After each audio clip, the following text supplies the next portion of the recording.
আসসালামু আলাইকুম, কেমন আছেন সবাই? আশা করি সবাই ভালো আছেন। তো আবার আরেকটা রিভিউ ভিডিও নিয়ে আমি চলে আসলাম। আর রিসেন্টলি আমরা কয়েকটা কম্পিউটার কেসিং রিভিউ করেছিলাম। তো তারই ধারাবাহিকতায় আজকে আমরা একটি কম্পিউটার কেসিং রিভিউ করব। আজকে আমরা রিভিউ করব হচ্ছে কুলার মাস্টার CMP 510 এই কেসটি। আর বরাবরের মতো এই কেসটি আমাদেরকে প্রোভাইড করেছে ওনিস computer system, computer city centre, ID ভবন তাদের সব রয়েছে। তাদের কাছে কম্পিউটার এবং আইটি রিলেটেড যে কোনো প্রোডাক্ট পেয়ে যাবেন। তাদের ফেসবুক এবং ওয়েবসাইট লিঙ্ক আমাদের ভিডিও ডেসক্রিপশনে দেওয়া থাকবে, আপনারা চেক করতে পারেন। আর আপনারা এখনও যা আমাদের চ্যানেলটি সাবস্ক্রাইব করেন অবশ্যই চ্যানেলটি সাবস্ক্রাইব করুন। আর আমরা ফিরে আসছি ইন্ট্রোর পরে।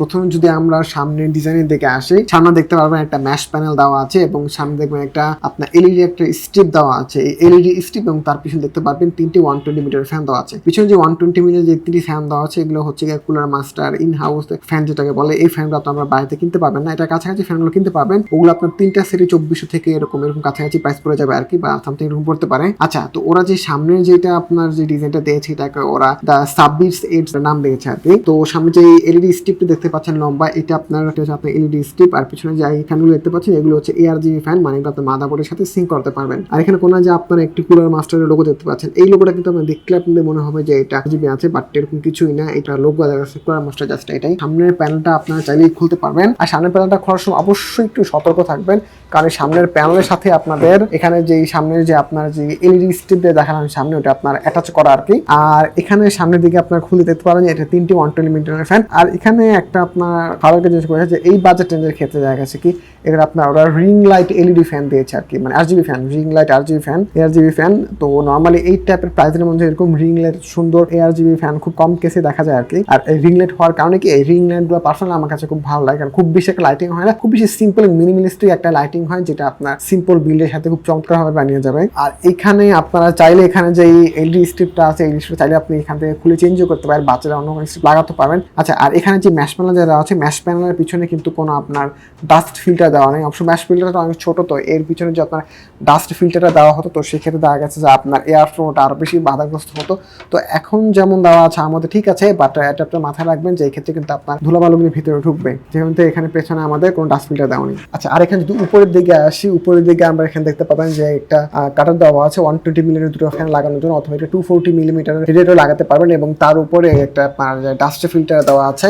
আর এখানে পোর্টসের মধ্যে আমরা যদি লেফট সাইড থেকে যদি ধরি তাহলে এখানে রয়েছে আমরা একটা USB 3 পোর্ট, তারপরে হচ্ছে USB 2 পোর্ট, তারপরে হচ্ছে পাওয়ার বাটন। আর পাওয়ার বাটনটা কিন্তু আপনার সামনের ARGB ফ্যানগুলোর মতো একটা রিং লাইটে জ্বলে। তারপর রয়েছে একটা মাইক্রোফোন কম্বো জ্যাক, আর তারপর রয়েছে একটা রিসেট বাটন, এবং তারপর রয়েছে আপনার ইন্ডিকেটর। সাইড প্যানেলটা দেখায় টেম্পার্ড গ্লাস দিয়ে সাইড প্যানেলটা যেটা রয়েছে এটা। আর এটাতে আপনি স্ক্রু যখন খুলবেন স্ক্রুগুলো আপনার পুরোপুরি লেগে থাকবে না, আপনার একদম খুলে চলে আসবে। তো আমার মনে হয় লেগে থাকলে বেটার হতো। কেন বেটার হতো? কারণ এখানে এই গ্লাস যদি আপনি খুলে ফেলেন তাহলে এখানে যদি আপনার লেগে থাকার কোনো অপশন নেই। সো আপনার একটু যদি আপনারা যদি পাশে একটু নাড়া দেন দেখলেন যে গ্লাসটা যে খুলে চলে আসে। তো আপনারা যারা গ্লাসটা খুলবেন একটু সাবধানে এক হাত দিয়ে স্ক্রুগুলো খুলবেন, আরেক হাত দিয়ে আপনার গ্লাসটা ধরে নেবেন। আর এই গ্লাসটা কোয়ালিটিটা খুবই ভালো, প্রায় 4 mm এর পুরো আপনার গ্লাস। আর আপনার 90% আপনার ক্লিয়ার গ্লাস আর কি, হালকা একটু টিন্ট রয়েছে, বাট খুব বেশি না। আর এটার দুই পাশ দিয়ে আপনার লেগে থাকার জন্য দুইটা স্টিলের আপনার কানেক্টর দেওয়া আছে, এবং এটা চারপাশে একটা আপনার কালো বর্ডার দেওয়া আছে। এখানে ভেতরে আসার সময় আগে ফার্স্টে বলি এখানে আপনারা যে কোনো মাদারবোর্ড ইউজ করতে পারবেন, মাইক্রো ATX, ATX, ITX যে কোনো মাদারবোর্ড ইউজ করতে পারবেন। তো আমার মতে মনে হয় এই কেসগুলোতে মাইক্রো ATX থেকে ATX মাদারবোর্ড ইউজ সবচেয়ে বেশি আপনার বেটার হবে, বা দেখতে সুন্দর লাগবে। আর নিচে এখানে আপনাদের পাওয়ার সাপ্লাই উপরে একটা কাটার দেওয়া আছে। তো আমার তো মনে হয় এই কাটারটা দিলে ভালোই হয়, কারণ ভিতরে যখন হিটটা একটু বেশি হয়েছে তখন কাছে হিটটা উপরের দিকে চলে আসতে পারে।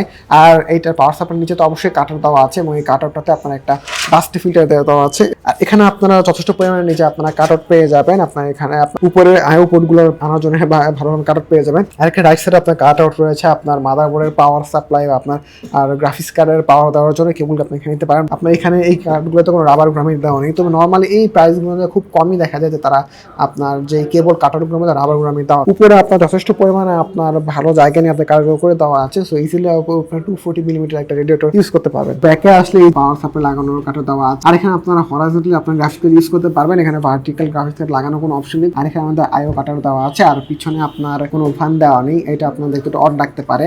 তো সামনে যেহেতু ওরা 3টা যে ফ্যান দিয়েছে, পিছনে ফ্যান দেয়নি, বাট আমার মধ্যে ওরা পিছনে একটা ফ্যান দিতে পারতো, অবশ্য কিছু টাকা বাড়িয়ে মনে হয় সামনে পিছনে একটা ফ্যান দিয়ে দিলে বেটার হতো। বা আপনারা যদি চান, আমি আমার রিসেন্ট একটা বিল্ডে আমি এই কেসিংটাই নিয়েছি, তো ওখানে আমি 120 মিলিমিটার রেডিয়েটর ইউজ করেছি। তো 120 মিলিমিটার রেডিয়েটরে আমি যেই ফ্যানটা রয়েছে এটা আমি পিছনে দিয়েছি, যেহেতু এটার পিছনে কোনো ফ্যান নেই। তো আপনারা চাইলে যদি কেউ 120 মিলিমিটার মিলিমিটার রেডিয়েটর নেন তা আপনারা এখানে ফ্যানটা লাগাতে পারেন।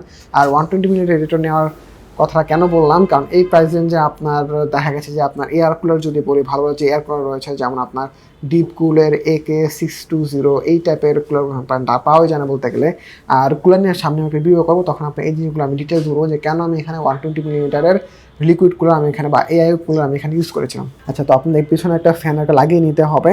তো আমার মতে মনে হয় আপনারা যদি কেউ চান, দেখা গেছে যে সামনের ফ্যান একটা খুলে এখানে একটা লাগালে এবং দুই ফ্যান উপরে লাগিয়ে সামনের দিকে আপনারা চাইলে একটা 30 মিনিট রেডিয়েটর লাগিয়ে দিতে পারেন, সেক্ষেত্রে আপনার পুরো সেট আপ হয়ে গেল, একবার কমপ্লিট হয়ে গেল। আচ্ছা, তো এখন যে আমি যে আপনাদেরকে পেছনের সাইডটা যদি খুলে দেখাই, পেছনের সাইডটাও সেমই একই। আপনার এখানে আপনার স্ক্রু যদি করেন, স্ক্রু করলে আপনার খুলে চলে আসবে। এখানে আপনার স্ক্রুগুলো এখানে লেগে থাকার মতো কোনো অপশন করে দেয়নি। আচ্ছা, আর এখানে যে যদি আমি ম্যাটেরিয়ালের কথা বলি, ম্যাটেরিয়ালটা আমার কাছে মোটামুটি লেগেছে অবশ্য। এই প্রাইস রেঞ্জে এরকমই হয়ে থাকে, তবে কোয়ালিটি অনুযায়ী আমি একটু ভালো আশা করেছিলাম, বাট এখন আর এগুলো আসলে কমপ্লিট করার কোনো অপশন নেই, কারণ মার্কেটে এমনিতেই আপনার এই প্রাইস রেঞ্জগুলোতে ভালো ব্র্যান্ডের কেসিং খুব বেশি একটা পাওয়া যায় না।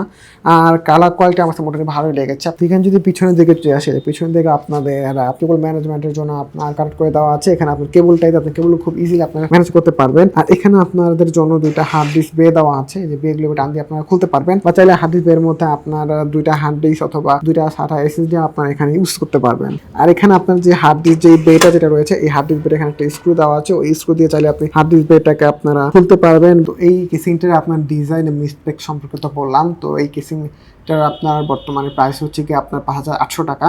আর এই কেসিংটা যদি আপনারা এই প্রাইস রেঞ্জে যদি আর অন্যান্য কাছাকাছি যদি কোনো কেসিং দেখেন, ওগুলো নিতে পারবেন। বাট এই প্রাইস রেঞ্জের কাছাকাছি দেখা গেছে যে আপনার তো রিং লাইট সাধারণত ARGB ফ্যান দিয়ে কেসিং খুব বেশি একটা আমাদের মার্কেটে নেই। হ্যাঁ, আপনার কিছু নতুন কিছু ব্র্যান্ড আসছে, ওরা কিছু কেসিং আনছে, ওদের কেসিংগুলোও ভালো। বাট আপনারা যদি চান যে না আমি একটু ব্র্যান্ডের দিকে যেতে চাই, বা আমাদের প্রিভিয়াস যে ব্র্যান্ডগুলো তারা ভালো কেসিংগুলো রয়েছে, ওই ব্র্যান্ড প্রেফারেন্সে যদি আপনার কেসিং নিতে চান, তাহলে অবশ্যই এই কেসিংটা আপনারা দেখতে পান। আর এই কেসিং সম্পর্কে যদি আপনার কোনো জিজ্ঞাসা বা প্রশ্ন থাকে, তাহলে অবশ্যই আমাদের কমেন্ট বক্সে জানাবেন। আমরা যত দ্রুত সময় আপনার কমেন্টে রিপ্লাই দেওয়ার চেষ্টা করবো। এছাড়া অন্য কোনো কম্পিউটার কম্পোনেন্ট বা পার্টস নিয়ে রিভিউ দেখতে চান, এটা আমাদের কমেন্টে জানাতে পারেন। আমরা ওই কম্পিউটার কম্পোনেন্ট বা পার্টসের রিভিউ পার্টসের সাথে আপনার রিভিউ দেওয়ার চেষ্টা করবো। তো নেক্সট ভিডিওতে আবার আপনার সাথে দেখা হবে অন্য কোনো রিভিউ ভিডিও নিয়ে। তো সবাই ভালো থাকবেন, সুস্থ থাকবেন। আল্লাহ হাফেজ।